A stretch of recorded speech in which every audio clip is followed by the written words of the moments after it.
La córnea es un órgano transparente, avascular y que está ricamente inervado. Forma parte de la túnica externa, fibrosa o de protección del globo ocular. ¿Cierto? Conjuntamente con la esclera, ¿no? La diferencia es que la esclera obviamente es opaca y la córnea que vamos a ver es un órgano transparente. Anatómicamente tiene diámetros, espesores y curvaturas, ¿no? El diámetro básicamente va de 10 a 13, con un promedio de 11.7 como ven acá. Córneas de menos de 10 milímetros de diámetro se llaman microcórneas, ¿no? Córneas de más de 13 megalocórneas.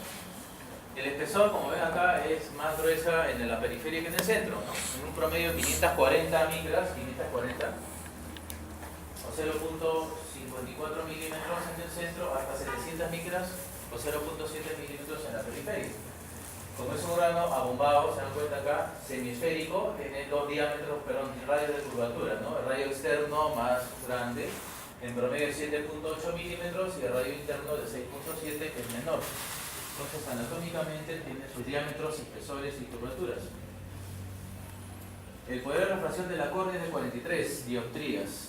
La medida, digamos, la dioptría es la medida, ¿no es cierto?, de óptica, la medida de lo que es todo lo que significa óptica y refracción, la medida es la dioptría. Y poder de refracción de la córnea es de 43 en promedio. Es el mayor órgano con mayor poder refractivo del globo ocular. El segundo órgano es el cristalino, que vamos a ver después. Entonces es el órgano con mayor poder refractivo del globo ocular, la córnea. Histológicamente tiene 5 capas. 5 capas que ven ahí, de afuera hacia adentro. Tenemos la más externa, es el epitelio, polistratificado, ven ustedes ahí, el cual está ricamente inervado por el quinto nervio en su primera rama, que es el rama oftálmica.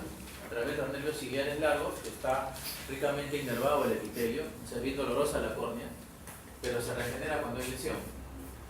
Este epitelio se puede regenerar. Hacia afuera está la película lacrimal, el oxígeno del medio ambiente. La siguiente capa es una capa bastante dura y resistente que se llama capa membrana de Bowman. La capa de Bowman es resistente, pero no se regenera cuando hay lesión, ¿no es cierto? A diferencia del epitelio. Luego tenemos la capa más importante de la córnea, que se denomina estroma, ¿no es cierto? Casi el 80% del grosor corneal está dado por el estroma. Está formado por fibras de tejido conectivo, las cuales están dispuestas así como es, concéntricamente, unidas por un cemento que son derivados sulfatados, básicamente por nitril sulfato y hidrógeno sulfato, los cuales forman parte de este cemento que une estas fibras y las dota de un mismo poder refractivo, o sea, un mismo índice de refracción de 1.375, el cual al ser el mismo hace que la luz pase uniformemente, ¿no es cierto?, por el estroma de la córnea. Entre estas fibras se encuentran unas células llamadas queratocitos, las cuales son importantes para la regeneración. O sea, este estroma, cuando se lesiona por diversas nosas, también se regenera cuando hay una lesión. Luego tenemos la capa o membrana de Descemet. La capa o membrana de Descemet, la cual es importante porque está formada por colágeno tipo 4, es bien elástica, ¿no es cierto? Entonces, en algunos pacientes que ustedes la pueden ver en la lámpara endívora, van a ver unas estrías. Al momento de ver con la lámpara endívora a un paciente de la córnea, van a ver a nivel de la Descemet unas estrías. Es porque la Descemet en una cirugía ha sido lesionada, pero esta capa o membrana de Descemet sí se regenera también cuando hay lesión. Entonces, sí se puede regenerar. Y después, si lo vamos a ver este paciente, después de un tiempo vamos a ver que ya no hay esas estrías, formada por el colágeno tipo 4. Y finalmente el endotelio, que es una sola capa de células bastante grandes, con núcleos también grandes, de forma hexagonal. Son células hexagonales metabólicamente muy activas, las cuales no se regeneran, ¿no es cierto? Uno nace con un cierto número de células endoteliales de alrededor de 3000 a 3500 por milímetro cuadrado en un recién nacido, y luego por el envejecimiento se van perdiendo, mayormente a partir de los 40 años. Entonces, un sujeto a esa edad, más o menos entre 2.500 a 2.700, es un número considerado normal de células endoteliales por milímetro cuadrado. Luego vamos a ver con qué examen se hace el recuento de estas células endoteliales, ¿no es cierto? Entonces, cuando tengamos menos de 1000 células por milímetro cuadrado, menos de 1000, si le hacemos un recuento a este paciente, por ejemplo, vamos a tener que probablemente va a haber una descompensación de la córnea con un edema. ¿Por qué? Porque el agua acá del humor acuoso va a invadir por los espacios que no pueden ser llenados por las células endoteliales. Estas células pueden sufrir una hipertrofia. hipertrofia, no hiperplasia, porque no se pueden regenerar, una hipertrofia, entonces aumentan su volumen y tratan de cubrir los espacios. Pero obviamente va a haber un límite de 10 células o menos en las cuales ya no se puede cubrir ese espacio, por lo cual entonces el agua, el humor acuoso que está acá va a introducirse a la córnea y descompensarla y edematizarla. Entonces, con menos de 10 células, probablemente este paciente que vamos a hacerle un recuento endotelial no va a poder ser operado, por ejemplo, ¿no? El 78% de la córnea está formada por agua, ustedes. La córnea naturalmente rechaza el agua, es hidrófoba, digamos, su metabolismo natural. El del tercio externo del metabolismo de la córnea está dado por el oxígeno del medio ambiente que interactúa con la película lacrimal, que está ubicada por delante del epitelio. El oxígeno, entonces el metabolismo es aeróbico, básicamente del tercio externo de la córnea. Los dos tercios internos, este metabolismo está dado por una bomba de sodio-potasio que está ubicada en el endotelio, ¿no? Acá en el endotelio corneal hay una bomba sodio-potasio que regula el ingreso o no de electrolitos y de otros nutrientes hacia los dos tercios internos de la córnea, ¿no? La inervación es acá del quinto, el tercero quinto, a través de la primera rama del quinto 1, rama oftálmica, y los nervios ciliares largos. Decíamos que delante del epitelio está la película lacrimal, tiene un grosor de 6 a 10 micras, está compuesto básicamente desde afuera hacia adentro, la capa más externa o lipídica, cuya función es evitar la evaporación, ¿no? Es un tapón de grasa, básicamente, ¿no? Está formado por la secreción de las glándulas de meibomio, que están en los párpados, de Sais y de Mol, que son más pequeñas, también ubicadas en el borde libre de los párpados, las cuales contribuyen a la formación de la capa lipídica o grasa.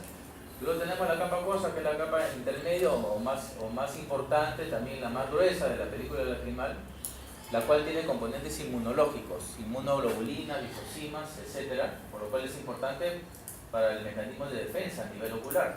Está formada por las glándulas lacrimales principales, que están en el cuadrante superexterno de la órbita, y las accesorias de Krauss y Borri, que son pequeñas, ubicadas en la conjuntiva palpebral. Ahí están las de Krauss y Borri, que son las pequeñas accesorias que contribuyen a la formación de la capa acuosa. Y finalmente la de mucina, cuya función básica es la de mantener la tensión superficial uniforme de la película, está dada por la secreción de las glándulas caliciformes, también de la conjuntiva. ¿No? La función de la capa acuosa, ya lo hemos explicado, es inmunológica y también de humectación, ¿no? También forma parte de su función de la capa acuosa. Fisiológicamente la córnea tiene tres funciones, ¿no? Básicamente transmite la luz por ser un órgano transparente, es bastante dura y resistente, viene del latín corneum, que significa cuerno, con protección, y de refracción, como hemos indicado, es el órgano con mayor poder refractivo del globo ocular. El promedio de las dioptrías es de 43.00, ¿no? Una córnea plana, por ejemplo, si ustedes ven en un examen, una córnea plana debe tener menos de 43 dioptrías de diámetro. Si por el contrario tienen una córnea curva, o sea, de más de 43, obviamente aquí vamos a ver con la queratometría los diámetros de la córnea, las curvaturas. Entonces, básicamente el estudio de las curvaturas de la córnea se llama queratometría.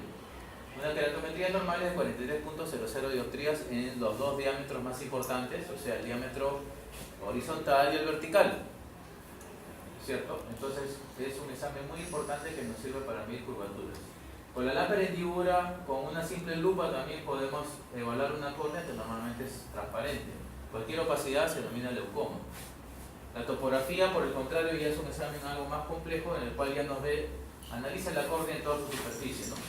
Acá está coloreada para motivos didácticos, en los cuales la córnea plana, como ven ustedes, acá menos de 43, color azul, y color verde ya las córneas de curvaturas normales, ¿no? 42.9, 43, en los cuales ya el color es más o menos tirando para el rojo, un poco más claro, ¿no?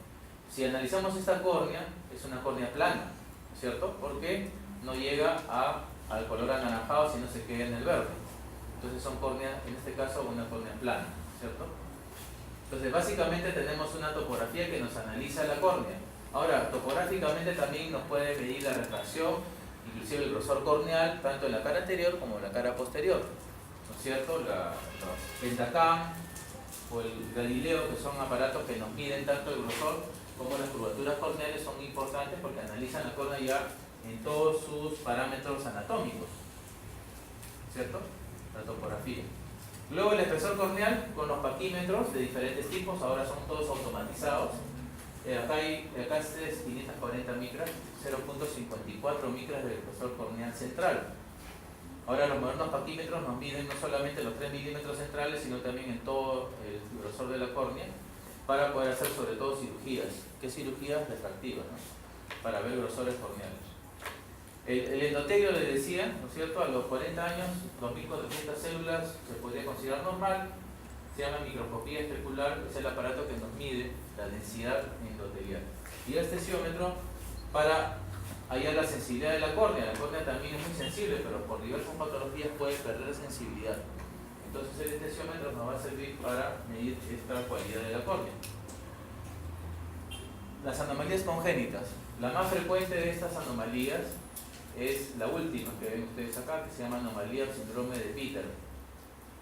Está ligado básicamente a una triada, que son 3 signos más importantes, ¿no?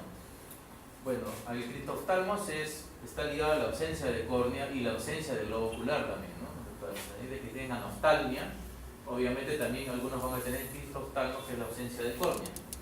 Microcórnea, hemos dicho, menos de 10 milímetros. Ejemplo, también el microftalmos. Megalocornea, más de 13 milímetros. Ejemplo, por ejemplo, el glaucoma congénito, podemos asociarlo a una megalocornea. Esclerocornea, cuando el tejido escleral invade y vamos a ver una córnea así opaca, ¿no? Una córnea opaca. Lo de arriba es el famoso síndrome de Peter, visto de frente.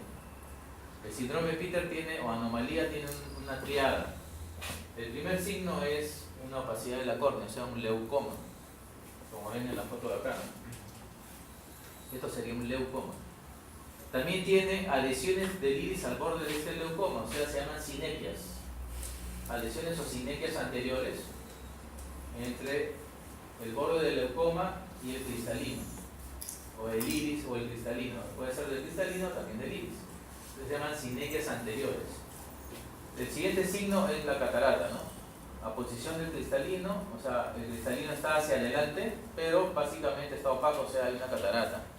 Entonces la triada de la anomalía o síndrome de Peter, leucoma, sinequias anteriores y catarata. Eso sería el resumen de la triada del síndrome de Peter. Luego tenemos las infecciones, ¿no? Sean virales, bacterianas, micóticas. Aquí, por ejemplo, en las de herpes simple, acá tenemos las úlceras dendríticas o queratitis dendrítica. Estas son lesiones arborescentes, como ramas de un árbol, las cuales presentan un anillo blanco llamado de Wesley, anillo inflamatorio de Wesley. En este caso, cuando uno coloca un colorante llamado fluoresceína, que es un colorante naranja, y en la lámpara de vidrio le ponemos la luz azul, la luz de cobalto, vamos a ver una fluorescencia ¿de qué color? De color verde. Por ejemplo, en este ahí. Es acá de color verde, es porque hay una úlcera. Normalmente si uno coloca fluoresceína a un paciente y no hay nada, es porque no hay defecto a nivel de la córnea. En este caso sí, esto es una úlcera arborescente llamada dendrítica, úlcera dendrítica en un paciente con infección por herpes, en este caso simple. El herpes zóster también produce úlceras dendríticas o lesiones así muy parecidas, simplemente que son algo más pequeñas que por herpes simple, algo más pequeñas. No sé, en el caso del herpes simple también la presencia del anillo de Wesley, que es un anillo blanquecino periférico por reacciones inflamatorias de la córnea. Usualmente este paciente ya tenía una queratitis de tipo viral que se está reabsorbiendo, esta úlcera ya se está cerrando, pero hay la presencia del anillo de Wesley. En cambio, las lesiones por herpes zóster, el virus varicela zóster básicamente va al quinto 1, ¿no? Este es quinto nervio, rama quinto 1, y su rama terminal se llama naso ciliar, la del quinto 1 o nervio oftálmico. En este caso, el signo es cuando las lesiones dérmicas por el virus de herpes zóster se encuentran en la punta de la nariz. Entonces acá la rama nasociliar está tomada y obviamente por anatomía sabemos que esta es la rama terminal, obviamente va a haber afectación del quinto 1 de la rama oftálmica. Esto se denomina signo de Hutchinson. Signo de Hutchinson se presenta en el herpes zóster. El tratamiento es con antivirales tipo ciclovir específicos. La dosis va a variar, de acuerdo, el zóster es mucho mayor que el herpes simple. En el herpes zóster también podemos dar antiinflamatorios analgésicos no esteroideos, ¿vale? AINES. El corticoide está contraindicado en las primeras fases de las enfermedades virales porque puede exacerbar el proceso. Entonces aquí no debemos dar corticoides inicialmente. Tal vez luego, cuando hay una reacción inflamatoria ya crónica, tal vez podemos adicionar, ¿no es cierto? Esto se denomina queratitis o úlceras metaherpéticas, es decir, cuando ya el antígeno viral ya no existe, pero existen complicaciones a largo plazo de unas lesiones virales. Otras infecciones, por ejemplo, el virus de Epstein-Barr, adenovirus, conjuntivitis hemorrágica epidémica aguda, también son relacionadas a infecciones virales. Aquí el tratamiento es básicamente de mantenimiento. No existe como en el caso de los herpes, el aciclovir, que es específico antiviral, sino hay que evitar las complicaciones, que son la baja de defensas locales, el ingreso de una bacteria y ya pues una complicación mayor. Luego tenemos las infecciones bacterianas. Acá debe haber factores tanto exógenos como endógenos, es decir, exógenos debido a la patogenicidad. Por ejemplo, si tenemos una infección de una bacteria intrahospitalaria va a ser más severa, ¿no es cierto? Y factor endógeno en pacientes con deficiencias inmunológicas locales. Por ejemplo, pacientes con síndrome de ojo seco, con déficit de capa de acuosa, de la película lacrimal, también pueden tener factores predisponentes a infecciones bacterianas. La etiología más frecuente es Staphylococcus aureus. Este estafilococo produce lesiones de queratitis de tipo puntata, o sea, puntiformes. Estas lesiones puntiformes las vamos a tener con fluoresceína y vamos a tener una mejor visión del epitelio corneal. Sobre todo son epiteliales, ¿no? Acá el estroma está intacto. Básicamente son lesiones epiteliales. Y cuando ya son más grandes, confluentes, se forman verdaderas úlceras. Esta es una úlcera bacteriana con la presencia de pus en cámara anterior o hipopio, ¿no es cierto? Bordes irregulares, lesiones a veces satélites con edema corneal severo. Esta es una úlcera de tipo bacteriana.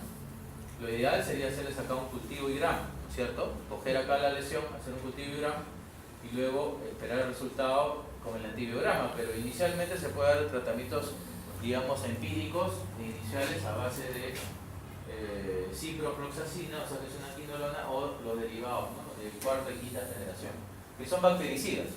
Tienen un espectro amplio, gran negativos y también algunos gran positivos, y son útiles porque son bactericidas.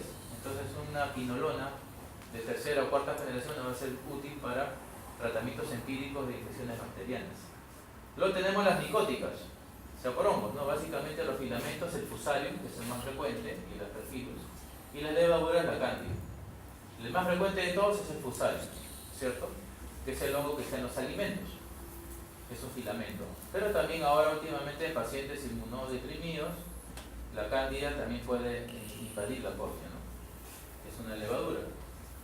Aquí las úlceras o lesiones micóticas se diferencian de una bacteriana básicamente porque no tienen hipopio y los bordes son más delimitados, digamos, no existe mucho edema. O sea, son úlceras básicamente únicas sin lesiones satélites. Aquí el tratamiento es con natamicina.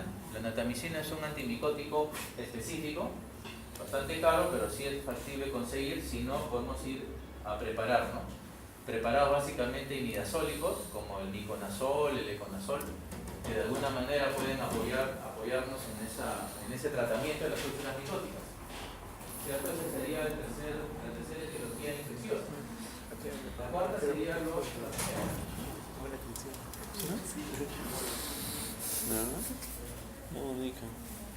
La cuarta etiología sería las amebas. En este caso la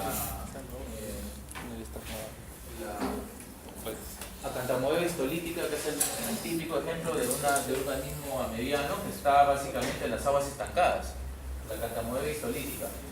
Básicamente son pacientes que son usuarios de lentes de contacto cosméticos, por ejemplo, que no hacen una buena higiene, o sea, aguas estancadas, está el lente, por ejemplo, tapado y no le hacen cambio del líquido conservante.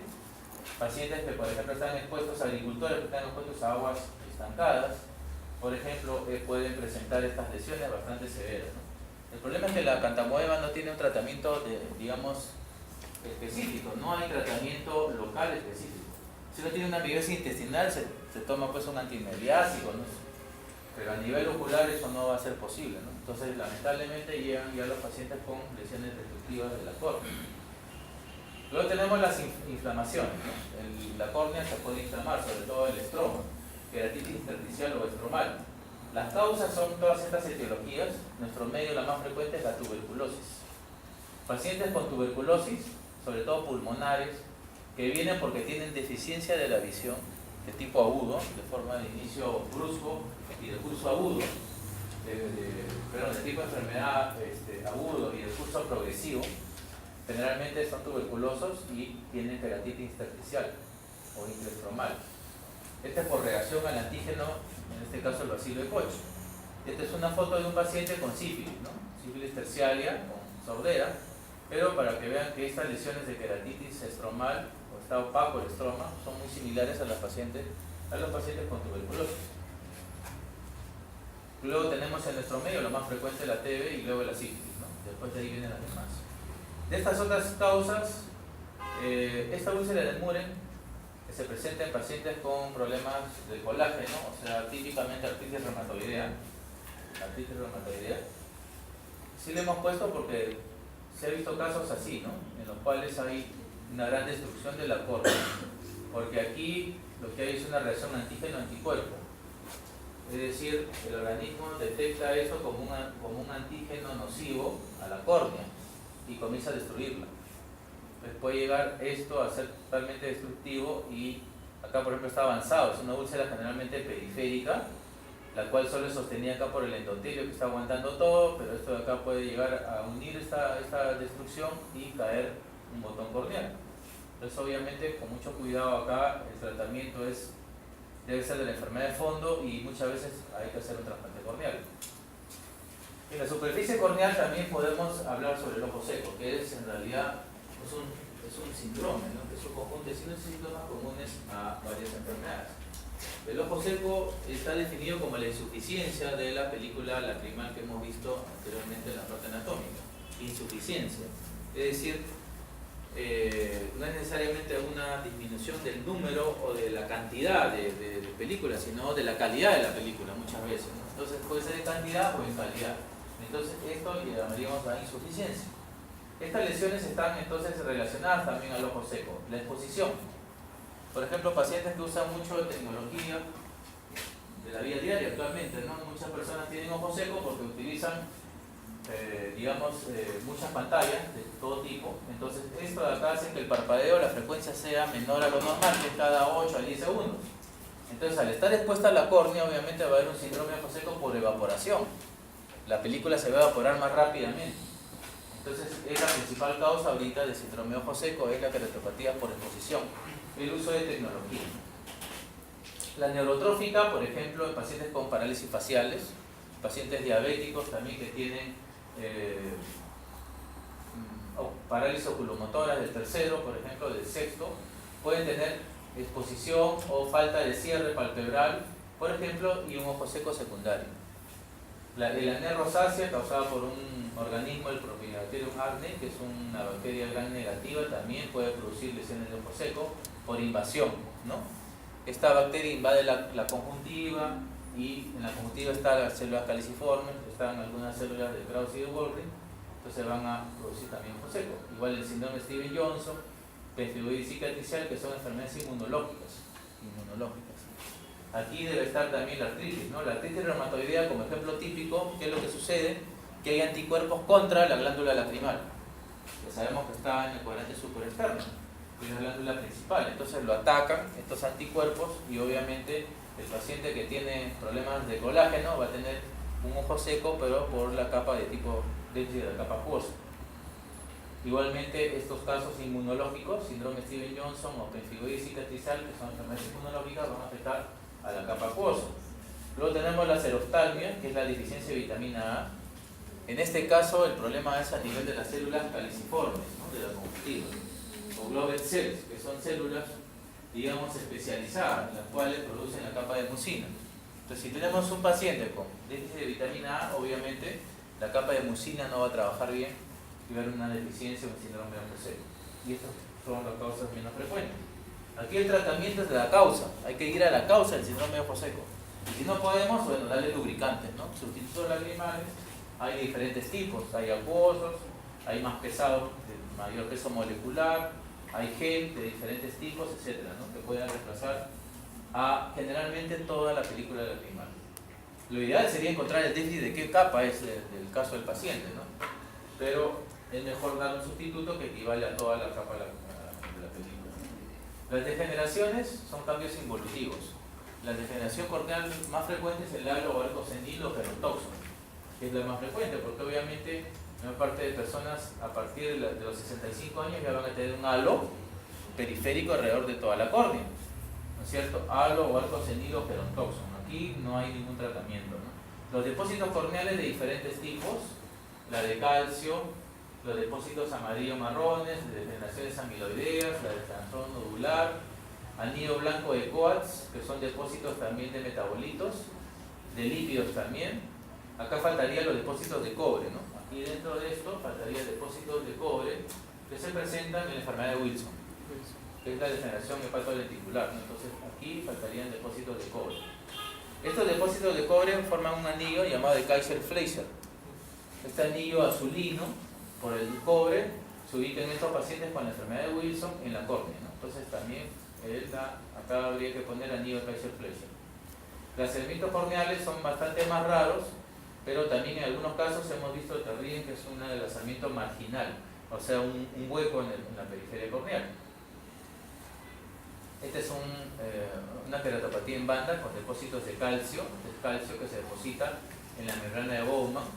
Aquí generalmente es por cirugía, ¿no? O sea, la causa quirúrgica, en este caso un paciente con trauma ocular, se le retiró el cristalino, estaba opaco con una catarata y se formó una queratopatía en banda. Degeneración de Salman en nódulos, nodular. Esta es la famosa degeneración marginal de Terrien, ¿no? Hay un agujero y lesiones blanquecinas periféricas. Aquí el paciente probablemente tiene una buena visión, pero aquí el problema es periférico. Luego tenemos las distrofias, que por el contrario no son degeneraciones, sino cambios en la arquitectura de las células en las cuales se ven en pacientes jóvenes. Las degeneraciones es en mayores de 65 años y las distrofias en gente joven, primera y segunda década de la vida, ¿no? Se dividen digamos, anatómicamente en anteriores, estromales, posteriores y ectásicas, o sea, que afectan a toda la córnea. Básicamente la que más se ve de todas estas es el queratocono, que es la distrofia más frecuente. En este caso el queratocono igual, se presenta en gente joven, es progresiva, bilateral, y al inicio comienza el paciente simplemente con cansancio visual, o sea, astenopia. Se le cansa la vista, tiene astigmatismo, de pronto tiene 12, 14 años, tiene un astigmatismo y luego al siguiente control ese astigmatismo salta de lo que tenía 4 dioptrías a 6 o 7. Entonces ahí ya uno tiene que pensar en un queratocono, ¿no? Porque ya está la córnea curva, se está incurvando y curvando progresivamente, alcanzando valores de queratometría de más de 50 dioptrías, ¿no es cierto? Por ejemplo es una distrofia de Rice-Bucklers en forma de hojas de trébol. Esta es una distrofia epitelial, tratamiento de trasplante corneal. Igual la de reticular en forma de redes, de mácula en forma de manchas, también tratamiento de trasplante corneal. Distrofia endotelial de Fuchs, también tratamiento de trasplante corneal. El endotelio está sufriendo alteraciones en su arquitectura. Y acá es el queratocono, ¿no? Es una paciente que vista de costado ya tenemos una córnea muy pronunciada, muy curva hacia adelante. Si este paciente mira hacia abajo, veríamos que el párpado inferior se hace como un cono. Se llama síndrome de Manson, que se presenta el síndrome de Manson en la distrofia llamada queratocono. Esta otra distrofia se denomina queratoglobo, también son distrofias ectásicas, en forma de un globo, ¿no? Son córneas anómalas, igual. Progresivamente aquí la queratometría va a estar aumentada, pero no solamente a 90 grados, como es el caso del queratocono, sino también a 180 grados. Entonces, en el anterior tenemos una queratometría muy curva a los 90 grados más o menos, y a los 180 es casi normal. En cambio acá, las dos curvaturas están demasiado elevadas, ¿no? Eso sería el queratoglobo. Algo sobre tumores, ¿no? El más común de los tumores corneales es el dermoide, que es el tumor benigno más frecuente a nivel corneal. Una lesión blanquecina, circunscrita, epitelial felizmente, no invade el estroma y se puede retirar fácilmente. Luego tenemos los dermolipomas, que son con inclusiones dérmicas, el carcinoma in situ, que es un tumor maligno, ¿cierto? Un tumor maligno. Acá es in situ porque agarra solamente el epitelio, no ingresa al estromo. Y luego finalmente los nevus o lunares, ¿no? A nivel de la córnea también puede haber nevus, pero son benignos generalmente. Trastornos asociados por depósitos diversos de, digamos, de trastornos de metabolismo de mucopolisacáridos, etcétera, esfingolípidos, mucolípidos, aminoácidos como cistina, tirosina, depósitos de triglicéridos, de colesterol en la córnea también puede haber, y cambios por drogas que se ven en pacientes fármacodependientes. Metabolismos de la cocaína, sobre todo, pueden depositarse en la córnea y formar lesiones blanquecinas, aquí sí estromales, ¿no? Lesiones severas a nivel del estómago. Por ejemplo, hay una mucolipidosis, ¿no? Una córnea totalmente llena de depósitos de mucolípidos, triglicéridos elevados, hipertrigliceridemia, depósitos lipídicos en la córnea por triglicéridos elevados. Algo sobre traumatismo, ¿no? Ahí tenemos injurias en la superficie y traumas penetrantes. Penetrante es diferente a perforante, ¿por qué? Porque el penetrante es puerta de entrada, el perforante es entrada y salida, ¿no? Y salida. Entonces aquí estamos hablando de injurias de la superficie no penetrantes, hablamos de quemaduras térmicas por calor, ultravioletas también que tiene que ver por calor térmico, y químicas.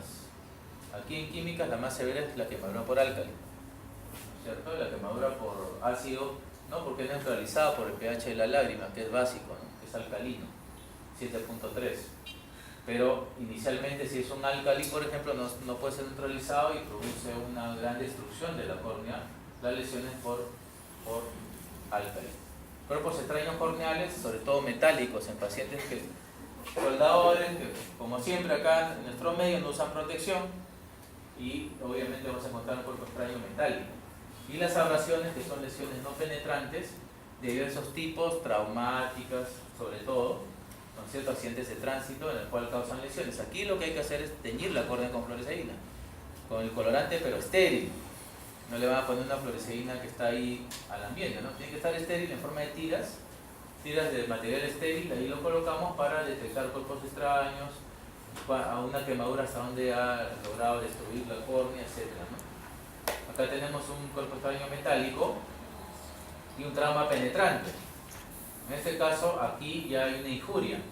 En este caso encontramos todos los signos que ven ustedes acá de trauma penetrante de tipo corneal. Aquí lo que nos falta es la hemorragia, que se denomina, ¿cómo se llama la hemorragia a nivel ocular de la cámara anterior? Ifema, ¿no? Ifema, o sea, cuando hay hemorragia, ya decimos ifema aquí con una lesión penetrante a nivel ocular. Aquí hay este